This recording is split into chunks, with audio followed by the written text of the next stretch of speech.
કચ્છી આશ્રમ વાલરામ મિષ્ટાન ભોજન નિધિ. અહીંયા જમવાનું રસોડું છે, જ્યાં સતત જમવાનું પબ્લિક માટે ખુલ્લું હોય છે. સવારનો નાસ્તો, બપોરની લંચ, આઈટી અને સાંજનું ડિનર. ભગવાન શ્રી પાલારામ યજ્ઞશાલા, એની સામે જ શ્રી રામેશ્વર મહાદેવ મંદિર, જ્યાં સતત ભગવાનના શ્લોકોનું જાપ ચાલુ છે. આ ભોજનશાળા છે, જ્યાંની વ્યવસ્થા જમવાની બહુ જ અદ્ભુત છે. તમને હું હમણાં બતાવું છું. આ ભોજનાલયની વ્યવસ્થા છે.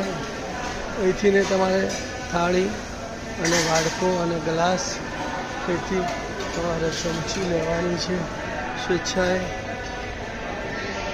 આ એક સરસ મજાની વ્યવસ્થા છે કે જેમાં તમારે થાળી અને ડીશો સાથે આ રીતે ધોવાના છે. અહીંયા તમામ લોકો પોતાની થાળી અને વાટકોને ભોજન કર્યા પછી ધોઈને ત્યાં સ્ટેન્ડમાં મૂકી દે છે.